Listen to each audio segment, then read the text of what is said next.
Diz assim a palavra de Deus: disse-lhes também: se alguém tiver um amigo e for procurá-lo à meia-noite, ele lhe disser: amigo, empresta-me 3 pães, pois um amigo meu chegou de viagem e não tenho o que lhe oferecer.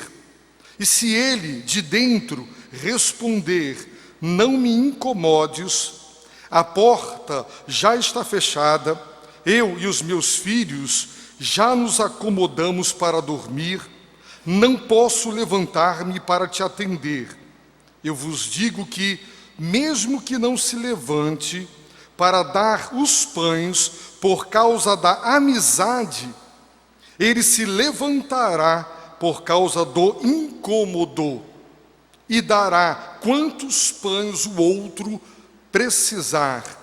Por isso, eu vos digo: pedi e vos será dado, buscai e achareis, batei e a porta vos será aberta.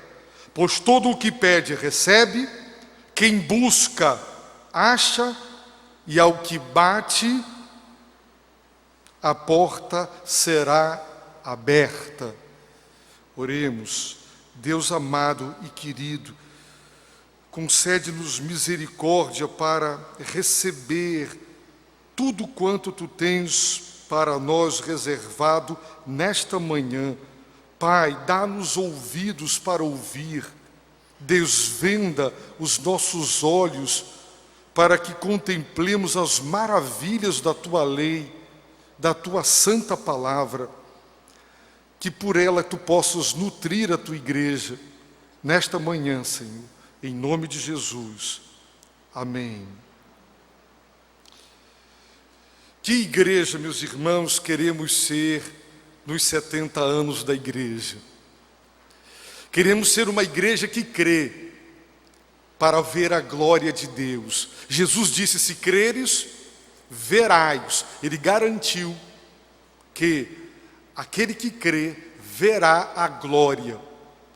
Quando Jesus, no Monte da Transfiguração, revelou a sua glória aos seus 3 discípulos íntimos, Pedro retrata esta revelação como sendo a revelação da sua majestade.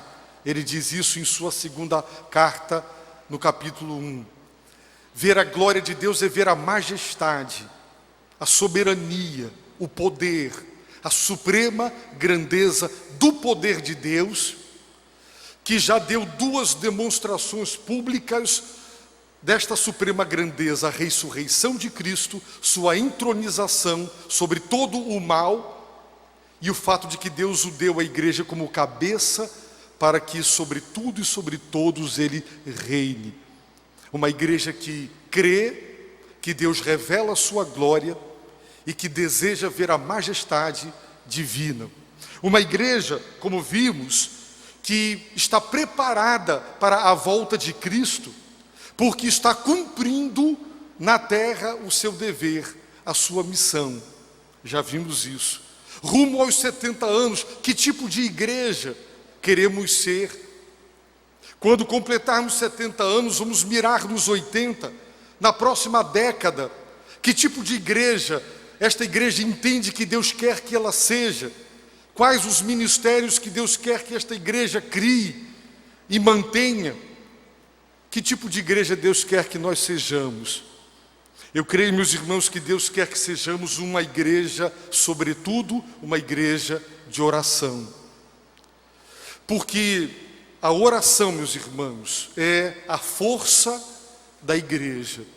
Sem a oração, ninguém prospera.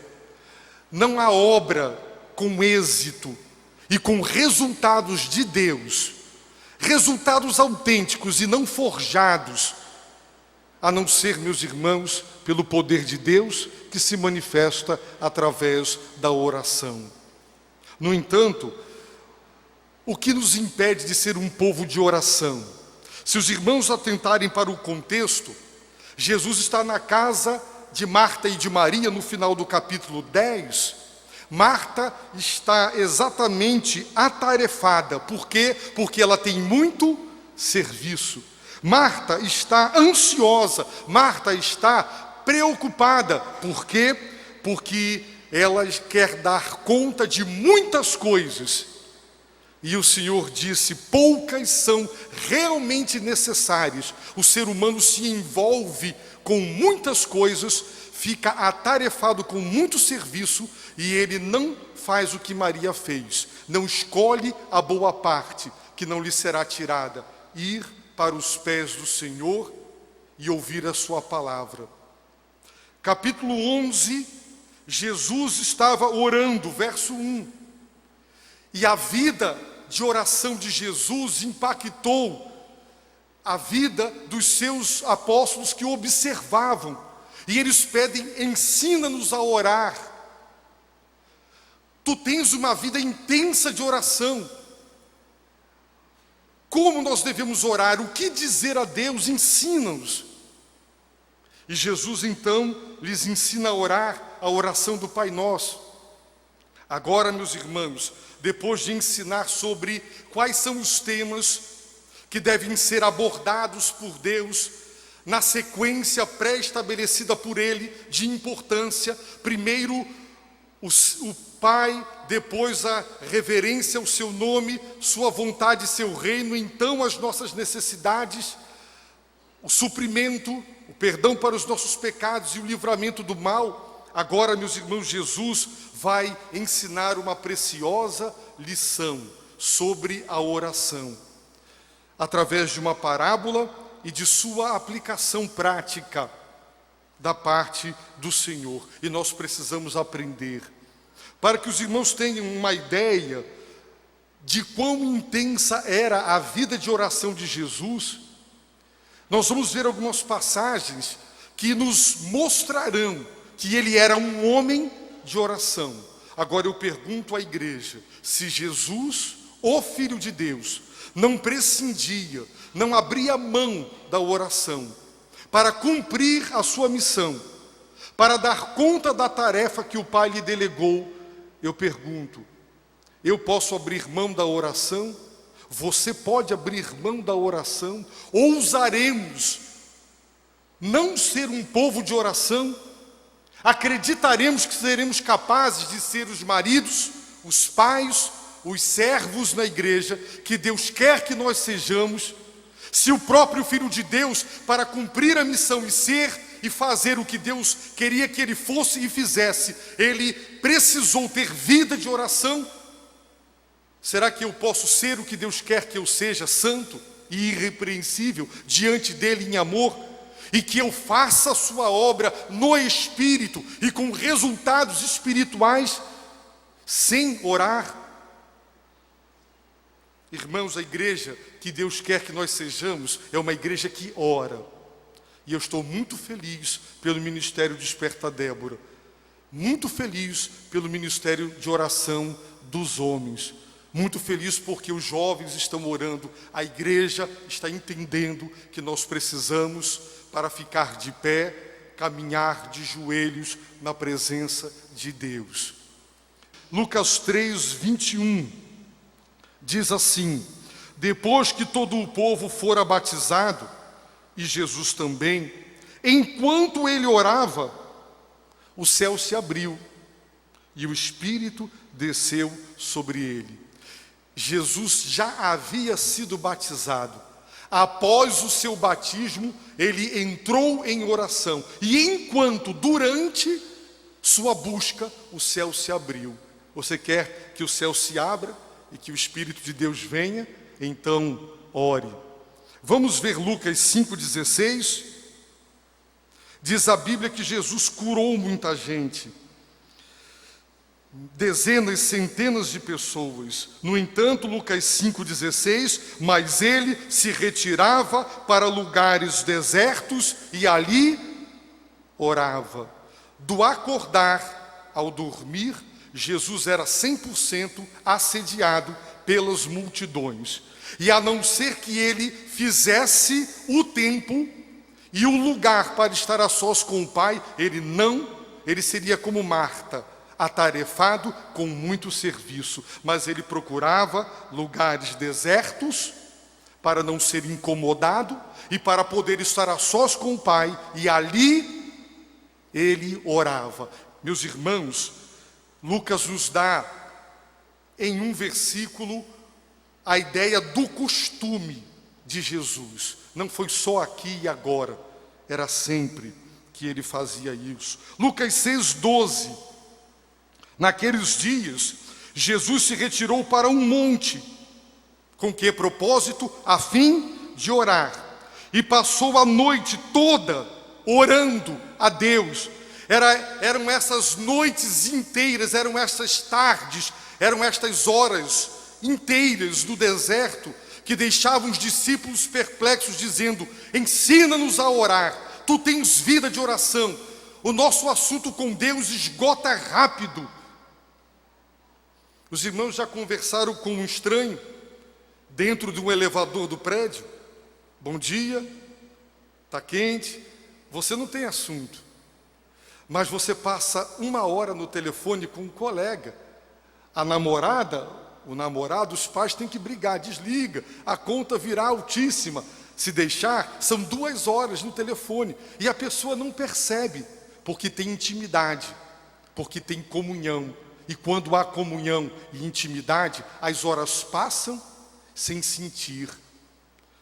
Jesus tinha intimidade e comunhão com o Pai. Por isso ele passava a noite inteira, ele tinha assunto para uma noite inteira de oração.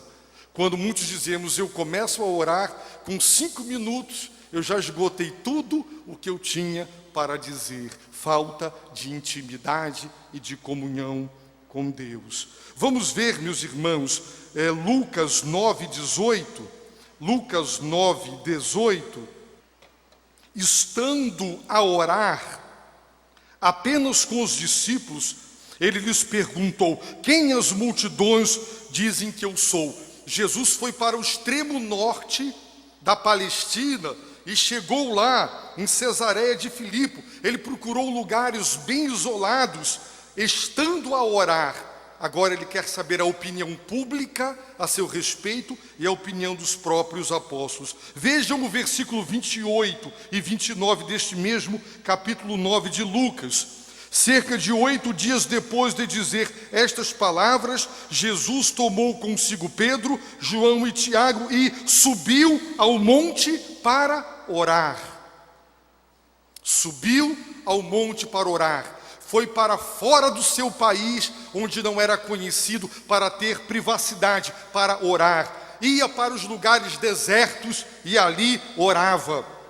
Enquanto orava, a aparência do seu rosto mudou e a sua roupa tornou-se branca e resplandecente. Será o próximo texto em mensagens futuras que consideraremos a transfiguração de Jesus. Vejam Lucas 10, versículo 21 e 22. Naquela mesma hora, Lucas 10, 21 e 22, naquela mesma hora, Jesus exultou no Espírito Santo e disse: graças te dou, ó Pai, Senhor do céu, Senhor da terra, porque ocultastes estas coisas aos sábios e eruditos e as revelastes aos pequeninos. Sim, ó Pai, porque assim o quiseste. Jesus agora ora uma oração de louvor e de exaltação a Deus por sua soberania e sabedoria.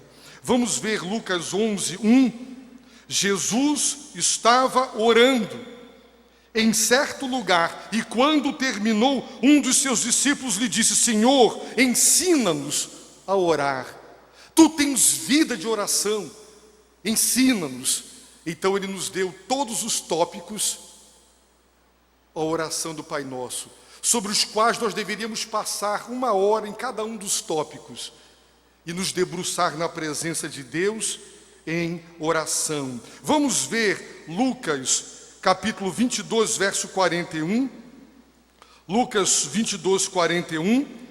E afastou-se deles a uma curta distância, e ajoelhando-se, orava. Jardim do Getsêmani, Jesus orou sob a sombra da cruz. Vamos ver Lucas 23, 46.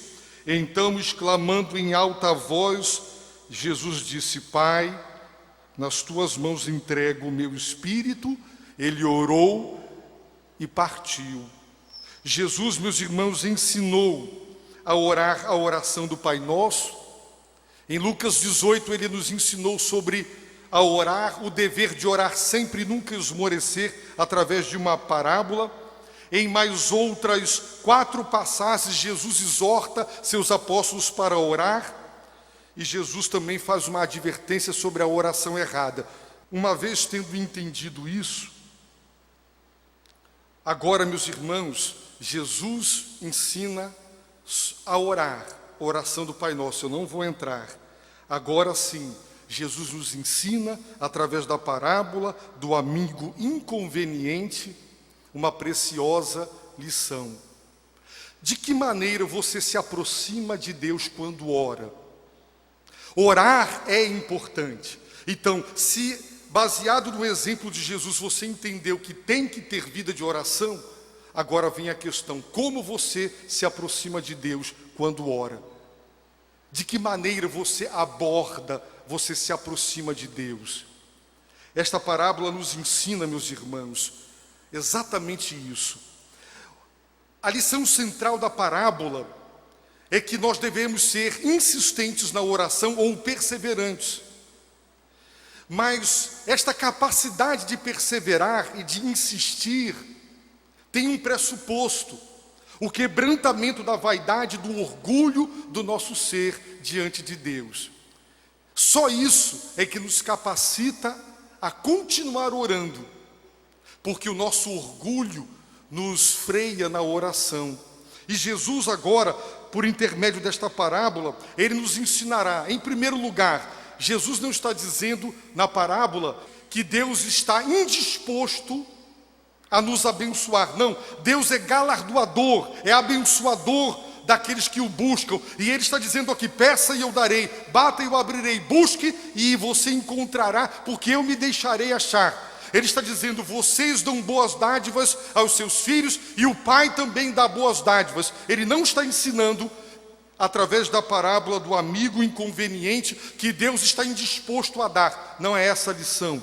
Também não está dizendo que nós só conseguiremos as coisas de Deus quando o dobrá-lo com a nossa teimosia, com a nossa malcriação e vencendo a Deus pelo cansaço. As crianças, algumas já aprenderam, porque os pais muitas vezes são frouxos e cedem, que se elas chorarem, espernearem e não pararem, e não cessarem de pedir, chegará um momento em que os pais, para se livrar daquela murmuração e de toda aquela malcriação, mesmo sem dinheiro e mesmo que a criança não precise, irão fazer o que a criança quer. A lição não é: nós dobramos a Deus com insistência. Também não é esta a lição da parábola. A parábola, meus irmãos, tem uma lição preciosa para cada um de nós. Ela ensina que Deus, quando demora, Ele quer que nós insistamos para quebrar o nosso orgulho. Os irmãos entenderão. Vamos considerar a parábola. Quem conhece a cultura judaica sabe o dever da hospitalidade. Era sagrado entre os judeus o dever de hospedar viajantes. Não tinham hotéis, não tinham meios de transporte, as pessoas andavam a pé e precisavam pernoitar. A Bíblia diz que um homem tem 2 amigos. O primeiro chega quase à meia-noite de viagem, cansado e faminto, e ele o hospeda, cumprindo o seu dever. Mas naquele tempo não tinha padaria e nem supermercado 24 horas, e as famílias assavam os seus pães de manhã, a quantidade necessária para todos durante o dia, e os pães haviam acabado. E este homem quer cumprir o seu dever, hospedar com dignidade o viajante, seu amigo. E ele se lembra: eu tenho um outro amigo. E amigos se ajudam, amigos se socorrem, amigos existem para estas horas, para uns ajudar os outros. E baseado nesta amizade que eu tenho com este, eu vou à casa dele a essa hora. O texto diz que era à meia-noite. E ele, meus irmãos, eu imagino, ele fala primeiramente baixo, amigo, para não acordar. Tudo indica que era uma casa de uma pessoa pobre, com um único cômodo, e todos dormindo juntos. Nas casas, segundo a arqueologia, de cômodo só, havia uma espécie de plataforma ou de mezanino, onde as pessoas dormiam, e embaixo os animais. Era assim que eles dormiam. E lá está toda a família deitada, com certeza à meia-noite, já no profundo sono. E ele então, baseado na amizade, querendo cumprir o seu dever, ele estava pedindo ajuda para ajudar, socorro para socorrer, não era para si. E também contando que o amigo entenderia a necessidade do seu dever de hospedar, baseado na sua amizade, e ele teria compaixão do outro que está cansado e com fome. Ele pede: empresta-me 3 pães, a quantidade para uma refeição de um adulto, porque um amigo meu chegou de viagem e não tenho o que lhe oferecer. Meus irmãos, a Bíblia diz que esse homem teve uma surpresa, na verdade uma decepção. Ele, meus irmãos, ficou extremamente decepcionado, porque o que ele ouviu do seu amigo foi: você é inconveniente. Isso não é hora de bater na casa dos outros. Não me incomodes, você é inconveniente, você está me incomodando, a porta já está fechada, eu e os meus filhos já estamos deitados, acomodados para dormir, não posso e não vou me levantar para te atender. A Bíblia diz, meus irmãos, que o homem não parou de pedir e não parou de bater na porta, e continuou a pedir mais alto, e ele chegou à seguinte conclusão: eu tenho que atender esse indivíduo, porque eu quero dormir, ele não tem vergonha, e eu vou atendê-lo, porque se eu não atender, ele também não vai nos deixar dormir. Ele não se levantou por causa da amizade, mas por causa do incômodo.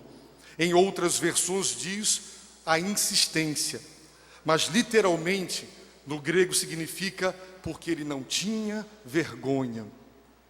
Os irmãos já ouviram a frase: você não tem vergonha na cara? Você já ganhou um não e você continua insistindo. Você já ganhou o segundo não e você continua pedindo. Você não tem vergonha. Você não tem orgulho próprio. Você não tem dignidade. Muitos dizem assim: eu não peço nada. Se os meus filhos estão vendo a minha necessidade e não me ajudam, se o irmão está vendo que eu estou precisando de ajuda, está claro e evidente, não se coloca ao meu lado para ajudar, eu não peço. O orgulho humano não deixa. Os irmãos sabem que isso acontece. Outros dizem: eu só peço uma vez. Se me ajudar e se me atender, ok, eu não peço a segunda vez. E tem muita gente que age assim, pede uma vez só, não é verdade? Não pede a segunda. O orgulho não deixa.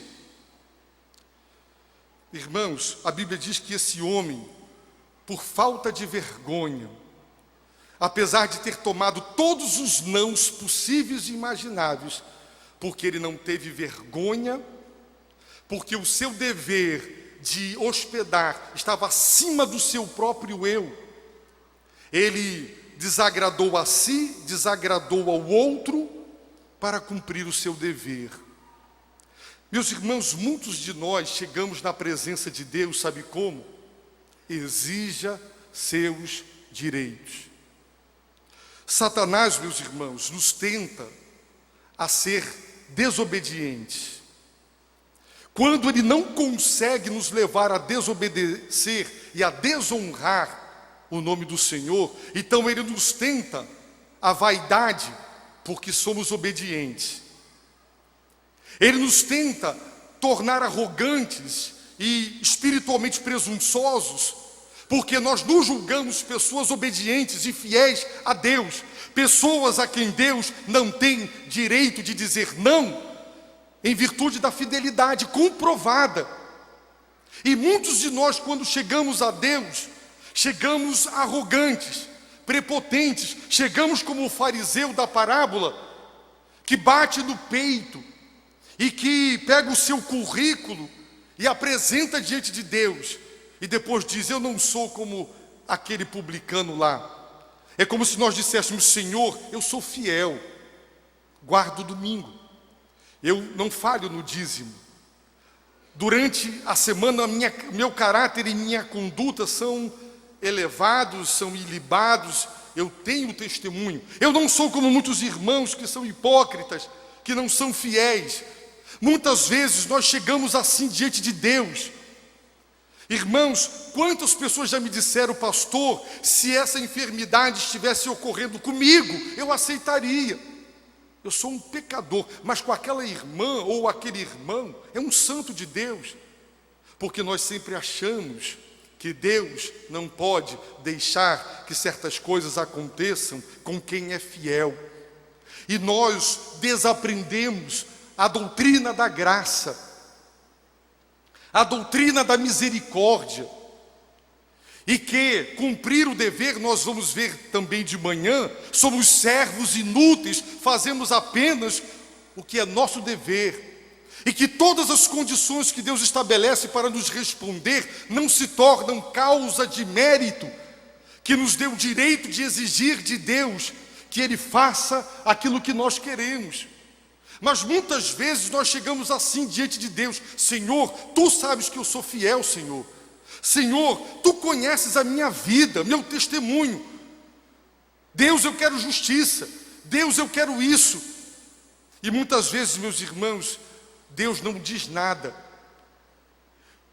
E nós, o nosso orgulho, muitas vezes nos faz parar de orar. Eu já pedi, Deus não deu. Meus irmãos, eu conheço teólogos e já ouvi sermões de pastores no púlpito do seminário, quando eles defendiam, contrariando as escrituras, que só se ora uma única vez, só se pede a Deus uma única vez, não se fica insistindo com Deus, porque assim como um filho pede ao pai e basta uma vez, o filho pede uma vez a Deus. Deus manda insistir, Deus manda orar sem esmorecer e perseverantemente. Mas os teólogos são mais inteligentes e sábios do que Deus, e eles dizem: não, não é assim. E muita gente, meus irmãos, quando vai orar, vai daquele jeito: exija seus direitos. Deus não tem direito de te dizer não ou de não te atender. A gente ouve pessoas dizendo assim: você é filho do rei, você é príncipe, é seu, exija. Você é filho do pai, peça, exija, você tem direitos. Irmãos, é assim que muitos de nós chegamos diante de Deus. E Deus simplesmente, Ele não nos atende. Até que nós nos quebrantamos e nós continuamos ali nos humilhar. Aí é a falta de vergonha, isso, a falta de orgulho. Nós nos humilhamos, porque a Bíblia diz que todo aquele que se exaltar será humilhado. Deus resiste aos soberbos. Deus concede a sua graça aos humildes. Por isso, quando chegamos assim, esquecendo que tudo procede da graça de Deus,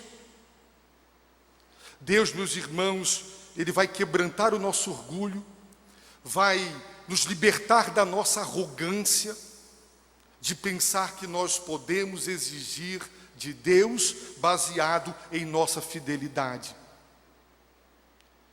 Então, meus irmãos, Deus realmente nos humilha, até que a gente aprende a chorar, até que nós gozamos da bem-aventurança. Bem-aventurados os pobres de espírito. Nada têm, nada são. Os pobres de espírito são aqueles que dizem: Senhor, eu nada sou para que me queiras e nada tenho para te dar. Falido na miséria espiritual e moral, eu compareço diante de ti de mãos abertas, pedindo misericórdia. Eu não tenho nada, eu não tenho mérito, eu não tenho nada para exigir, não tenho riqueza nenhuma. Bem-aventurados os pobres de espírito. É esse esvaziamento, meus irmãos. É quando Deus, meus irmãos, nos ensina e nos coloca no nosso devido lugar. Nunca, jamais, ao orar, cheguemos exaltados diante de Deus, presunçosamente, nos julgando a nós mesmos fiéis e dignos de ser atendidos. Pelo contrário, Hebreus nos ensina, capítulo 4, que nós devemos nos aproximar de Deus com confiança, para receber misericórdia e para encontrar graça. Com que propósito? Sermos socorridos. Por quê? Porque se Deus não tiver misericórdia e não nos agraciar, Ele não atende. Os leprosos entenderam isso. De longe, eles não pediram, Jesus, cura-nos, eles pediram, Jesus, tem compaixão. Porque se o Senhor deles se compadecesse, qual seria o resultado? A cura. Então nós temos que chegar diante de Deus, não é pedindo, mas dizendo, Senhor, eu estou aqui, eu preciso receber misericórdia, deixar de receber do Senhor o que eu mereço. Eu estou aqui, Senhor, diante de Ti, para encontrar a graça, para receber de Ti o que eu não mereço, a fim de que Tu me socorras nesse momento oportuno, que eu estou ou doente ou com esse problema. Meus irmãos, quando a gente chega pedindo, é como se nós estivéssemos dizendo, eu tenho direitos, exige seus direitos. O diabo põe no coração de muita gente, tu és fiel, então peça a Deus. Se Deus te negar, esse Deus não é bom. Que Deus é esse? Você é fiel. Quanta gente não dá dízimo, quanta gente não vai aos cultos, quanto a gente não se compromete com a obra. Você é um crente fiel, você é um crente nota 10. Deus tem que ser muito ruim para não te atender. E muita gente, meus irmãos, chega assim diante de Deus, achando que é alguém, achando que tem direitos a alguma coisa. E nós não temos direito a nada. Meus irmãos, entendamos que obedecer é dever. E quem cumpre o seu dever não tem mérito. Ele cumpriu o dever, é dever.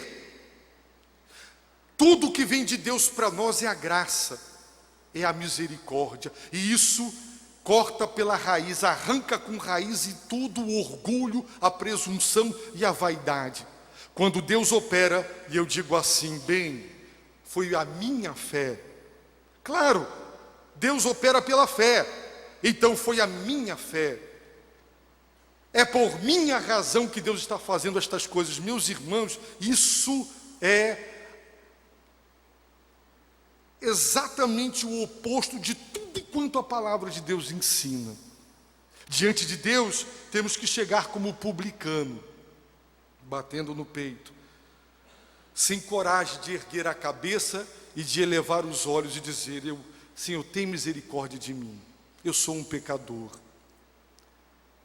Porque se o Senhor se compadecer, e Ele diz, terei misericórdia de quem eu quiser, eu me compadecerei de quem eu quiser. Deus é livre, Deus é soberano, Ele tem direito de não ter misericórdia, se assim lhe agradar. Portanto, eu não devo pedir as coisas a Deus. Primeiro eu peço, Senhor, tem misericórdia. Pai, tem compaixão de mim. Eu apelo para estes atributos maravilhosos desse ser. Por isso, a doutrina de Deus é a mais importante de todas as doutrinas. Você sabe com quem está falando quando você se dirige a Deus? Eu já tenho dito isso.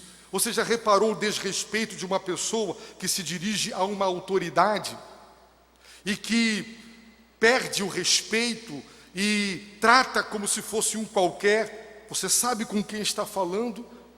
Você está falando com aquele que é soberano e que pode ou não compadecer-se, ter ou não misericórdia. Por isso, meus irmãos, por causa do incômodo, da falta de vergonha, aquele homem, o orgulho ferido, mas ele se humilhou, e ele continuou pedindo, batendo, buscando, pedindo, e o seu amigo, para se livrar dele, o atendeu, ele deu pães e outros, e o que ele precisasse. Vai embora, indivíduo, some daqui, o que é que você quer mais? A única coisa que eu quero é ver você longe daqui, porque eu quero dormir. Deus não quer se livrar de nós, meus irmãos, mas quando Deus diz não, ou quando Deus não diz nada, quando Ele nos deixa em suspense a respeito da sua vontade, então você começa a se quebrantar, a se humilhar. O tempo vai passando, até que você vai rastejar, até que você se humilha sob a potente mão dele, dizendo: Senhor, tem misericórdia, eu não sou nada, eu não sou ninguém, eu preciso disso, Senhor, é uma necessidade. Então, meus irmãos, é a hora de Deus dizer não, é a hora de dizer sim. Eu não sei o que Deus diz, tem hora que Ele diz não, e todo não de Deus para nós é um sim, sempre. E todo sim de Deus é maravilhoso, e todo não de Deus é extraordinário, porque sempre é um sim. Eu agradeço ao Senhor por todos os nãos que Ele me deu. Eu não estaria aqui hoje se Deus tivesse me dito sim ao que eu lhe pedi antes de vir para essa igreja. Irmãos, como Deus me abençoou me dizendo não, eu tenho coisas diferentes e melhores para você. Deus diz não, todo não de Deus é um sim maravilhoso, que nós devemos amar os nãos de Deus. Eu disse a um pastor, meu amigo, que eu amava a ira de Deus, e ele disse: você é louco amar a ira de Deus. Eu digo sim, porque a ira de Deus é a revelação da justiça dele, e Deus não erra. A ira de Deus não é como a nossa, esse furor incontrolável por causa de nada. Às vezes o pai ou a mãe, porque já está com seus problemas, a criança faz uma besteira e ela derrama sobre a criança todo um furor absurdo, e depois ela diz: que isso? Os irmãos pensam que Deus é tomado de uma ira assim? Quando você está no trânsito e alguém lhe dá uma fechada ou lhe faz alguma coisa e sobe o sangue, e você se torna ali violento no trânsito e xinga e tenta ir atrás da pessoa. Deus não é, meus irmãos, esse ser descontrolado. A ira de Deus é santa, ela revela a justiça de Deus. O problema, meus irmãos, é que os nossos conceitos é que nos atrapalham. Irmãos, nós temos ouvido muitas coisas aí na televisão e pelo movimento neopentecostal sobre oração. Exija, reivindique, não é? Tome posse. Irmãos, ninguém toma posse de nada se Deus não der. Ninguém reivindica nada. Somos servos inúteis, o que fazemos é o nosso dever. Jesus, meus irmãos, disse: por isso eu vos digo, pedi, por isso eu vos digo, buscai, por isso eu vos digo, batei.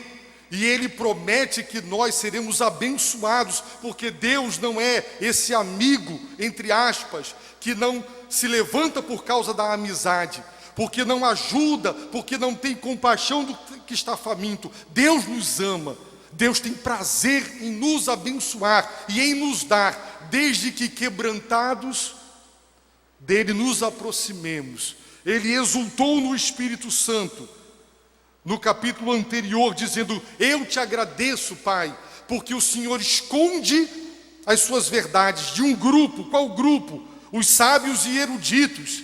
Eles se julgam intelectuais e arrogantemente querem negar a tua palavra, a tua existência, querem te colocar contra a parede, mas soberanamente para os pequeninos e humildes o Senhor conta, o Senhor revela a sua verdade. Irmãos, ninguém saberá que Jesus é o Cristo, o Filho de Deus, a não ser que Deus conte essa verdade pelo seu espírito ao coração daquele homem. Eu posso repetir 300 vezes para uma pessoa: Jesus é o Cristo, é o Filho de Deus. Enquanto o Espírito de Deus não disser isso ao espírito daquele homem, ele não crerá. Porque isso é revelação divina. E quando o indivíduo arrogante, ele chega diante de Deus com presunção, Deus esconde dele a verdade dele. Ele faz o que ele quer com a verdade dele. Ele é soberano. Eu peço aos irmãos para que nós entendamos o que Deus quer de nós, ou seja, a forma certa de abordá-lo. Que igreja Deus quer que nós sejamos? Uma igreja que ora, que tem vida de oração como ele tinha, intensa. Que a igreja saiba orar a oração do Pai Nosso, as prioridades de Deus, o roteiro que Deus nos deu, mas que a igreja também, sempre, individualmente, ou como grupo de irmãs ou de irmãos, ou como um grupo misto igual a esse, nós cheguemos humilhados e quebrantados diante dele. Vamos ver a palavra, Deuteronômio capítulo 8. Deus está dizendo: e te lembrarás de todo o caminho pelo qual o Senhor teu Deus te tem conduzido durante estes 40 anos do deserto, a fim de te humilhar. Observaram? Durante 40 anos Deus conduziu o seu povo no deserto a fim de te humilhar e te provar, para saber o que estava no teu coração, se guardarias ou não os seus mandamentos. Sim, verso 3, ele te humilhou, te deixou ter fome, e te sustentou com o maná, que nem tu nem teus pais conhecias, para que entendesses que o homem não vive só de pão, mas de tudo o que sai da boca do Senhor. Disso vive o homem, a fim de te humilhar. Porque o povo de Israel, mesmo saindo da escravidão e de uma condição de humilhação humana, ainda continuava prepotente diante de Deus, ainda continuava arrogante diante de Deus. E para humilhar aquele povo e dizer: coloquem-se no seu lugar, Deus assim com eles procedeu. Vamos ver 1 Reis, capítulo 21. Vejam como Deus é maravilhoso. 1 Reis 21, verso 29. Deus está falando com Elias. 1 Reis 21, versos 28 e 29. Então a palavra do Senhor veio a Elias, o tesbita, dizendo: não viste que Acabe se humilha perante mim? Todo mundo sabe quem foi Acabe e sua esposa Jezabel, e todo o mal que eles fizeram. Mas Deus está dizendo: Elias, tu estás cobrando de mim coisas sobre Acabe? Não vistes que ele se humilha perante mim? Por isso, porque ele se humilhou, porque ele se humilha perante mim, não trarei o mal enquanto ele viver, mas nos dias de seu filho trarei o mal sobre a sua família, porque ele se humilhou. Porque ele se humilhou. Vamos ver 2 Crônicas 7,14. 2 Crônicas 7,14, meus irmãos. O Senhor diz: por ocasião em que um templo suntuoso, luxuoso, lhe foi dedicado. É como se Deus estava dizendo: vocês não me compram com esse templo, com todo esse luxo e com toda essa riqueza. Eu quero dizer a vocês, Deus disse, que se vocês me deixarem, eu ponho isso aqui abaixo, e todo mundo que passar vai olhar e dizer: caramba, Deus fez isso com a própria casa dele? E Deus fez. No entanto, 7,14, o que o Senhor disse?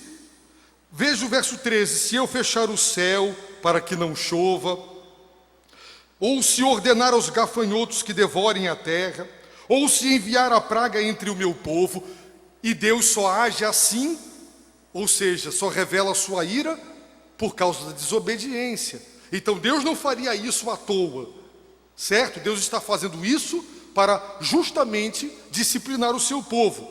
Então, se Deus fizer tudo isso, mas se o meu povo, que que se chama pelo meu nome, se humilhar, orar e buscar a minha presença e se desviar dos seus maus caminhos, então eu ouvirei dos céus, eu perdoarei os seus pecados, eu sararei a sua terra.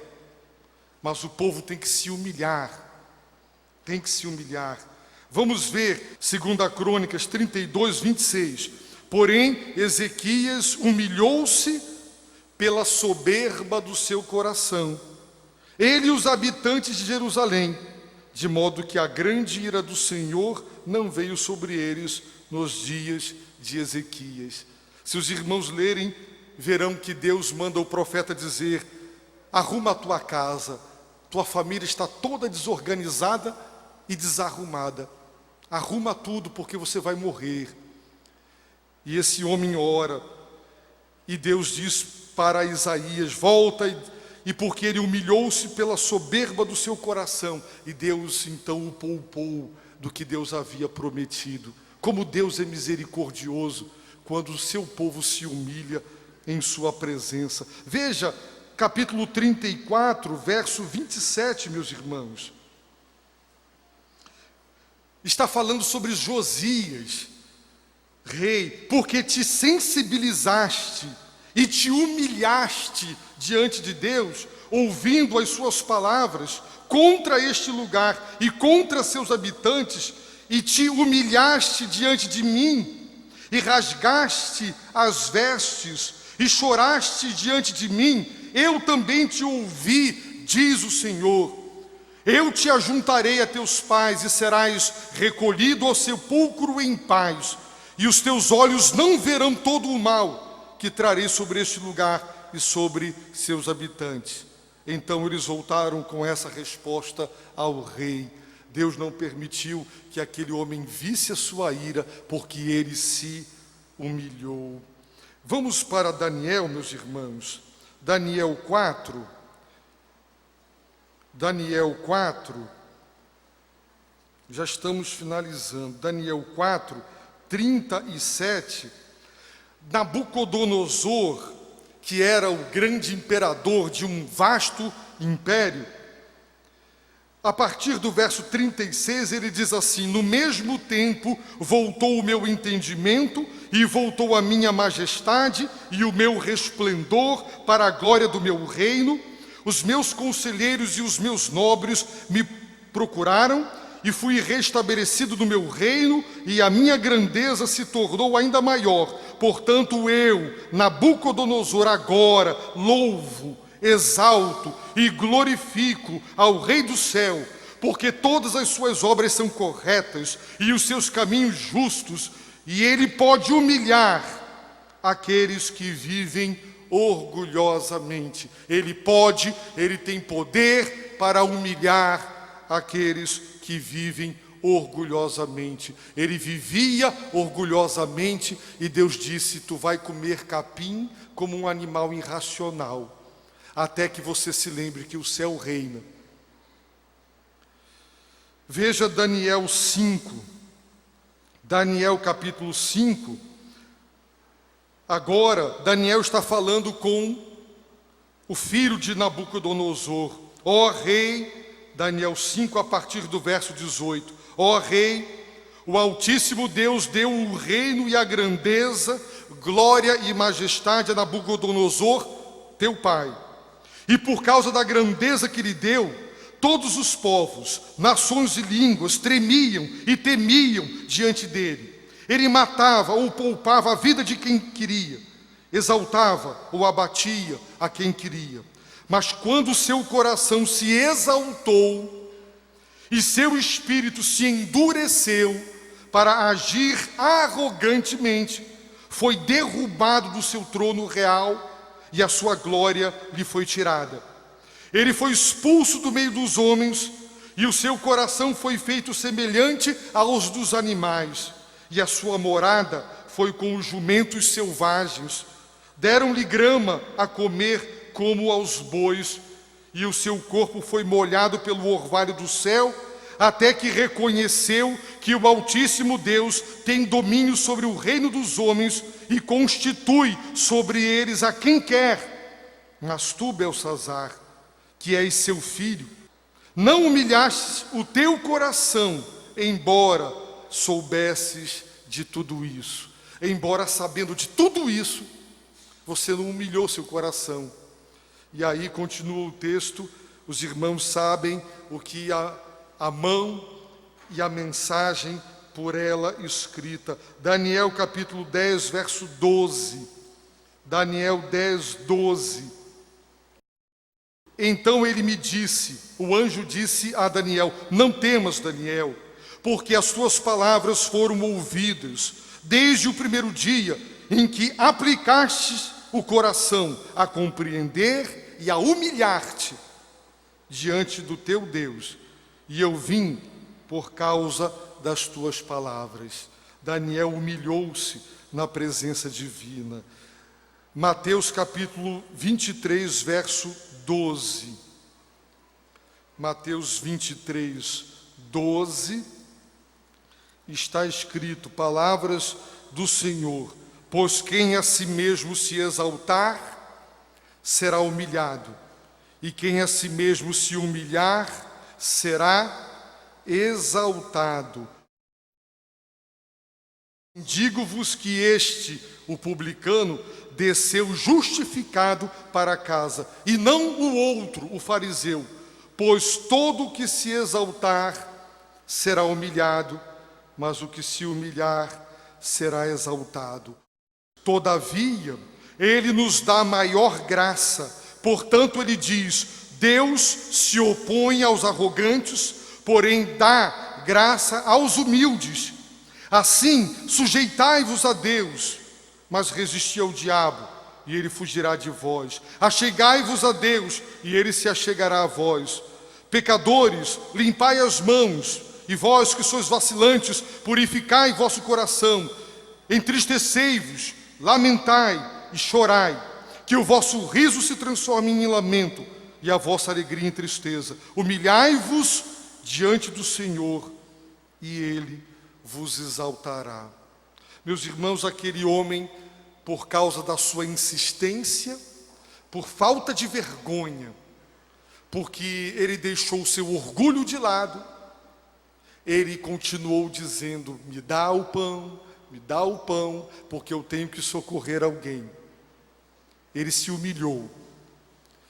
Deus quer que nós cheguemos assim diante dele, humilhados, dizendo: Senhor, tu és, eu não sou. Tu tens, eu não tenho. Eu preciso receber misericórdia. Eu preciso achar graça. E então você pede aquilo que está no seu coração. E Deus tem todo o prazer, meus irmãos, de nos abençoar quando, quebrantados e conhecendo as doutrinas da graça, nós o abordamos em oração. Se você se apresentava diante de Deus lamentando, exigindo e apresentando um currículo a Deus de fidelidade para dizer: Deus, diante de um servo como este, tu não podes me negar o que eu te peço. Não é assim. Isso é arrogância. Porque dever é dever, graça é graça. E tudo é pela graça, por meio da fé. Eu peço a Deus, meus irmãos, que assim como Jesus tinha essa vida de oração intensa que nós vimos, cada um aqui entenda que não pode viver sem oração. Porque se Jesus orava, quanto mais eu. Se ele, santo, perfeito, puro, imaculado, feito mais sublime do que os céus, se ele dependia da oração, quem sou eu para dizer: eu não preciso orar?